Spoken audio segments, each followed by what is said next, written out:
Bank of England boss blames Brexit for struggling UK economy under Labour. The Bank of England governor's remarks are in contrast with those of Reform UK's Nigel Farage, who sees Donald Trump's White House win as a chance to cement transatlantic trade links. Andrew Bailey, the governor of the Bank of England, has risked the wrath of Brexiteers by urging the UK to welcome opportunities to rebuild relations. Post-Brexit, his recommendation for closer EU ties comes as Mr. Bailey backed Chancellor Rachel Reeves's plans to enhance business investment and stimulate economic growth. In his speech at the Mansion House in the City of London last night, he highlighted that the UK has experienced slower productivity growth since the 2008 financial crisis, and said that parting ways with the EU had weighed on the economy.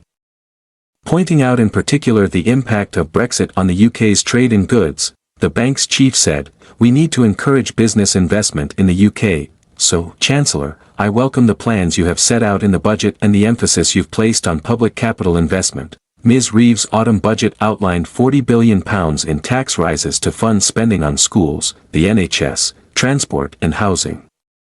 Turning to the effects of foreign trade and investment on productivity, Mr. Bailey emphasized that he takes no position on Brexit per se.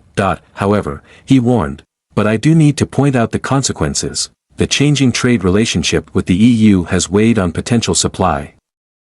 To my mind, the impact on trade appears to be more in goods than in services, which is not particularly surprising, but this emphasizes why we must be open to, and welcome, opportunities to rebuild relations, while respecting the decision of the British people."